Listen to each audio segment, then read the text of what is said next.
ఈ లోకంలో మనుషులు ఏదైనా సాధించవచ్చు అని చెప్తారు. నిజమేనా? నిజముగా మనుషులు ఏదైనా సాధించవచ్చా?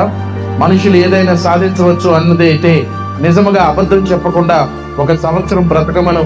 నిజంగా అబద్ధం చెప్పకుండా, ఎదుటివాడిని మోసగించకుండా, చెడు తలంపులు ఆలోచించకుండా మనిషి బ్రతకగలడా?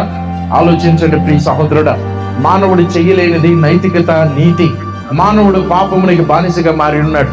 పాపానికి బానిసగా మారని వాడు యేసుక్రీస్తు వారు ఒక్కరే. అందుకే ఆయన మరణాన్ని జయించగలిగాడు. ప్రియ సహోదరుడా, మీకు నాకు ఉన్న శత్రువు మరణం, రాబో తీర్పు మరణం. ఆ మరణం నుంచి నువ్వు విడిపించబడాలని మాటలు మీకు తెలియజేయించున్నాం. సత్యమును తెలుసుకున్నప్పుడు మనిషికి నిత్య జీవాన్ని దేవుడిస్తాడు. అది ప్రభువైన యేసుక్రీస్తు వారి ద్వారా. ప్రియ సహోదరుడా, మానవుడు ఈ భూమి మీద సుఖంగా ఉండాలని చూస్తాడు, కానీ బైబిల్ చెప్తూ ఉన్నది మానవుడు మరణించిన తర్వాత కూడా మోక్ష మార్గం పొందాలి అని బైబిల్ చెప్తూ ఉన్నది. ప్రియ సహోదరుడా, సత్యమును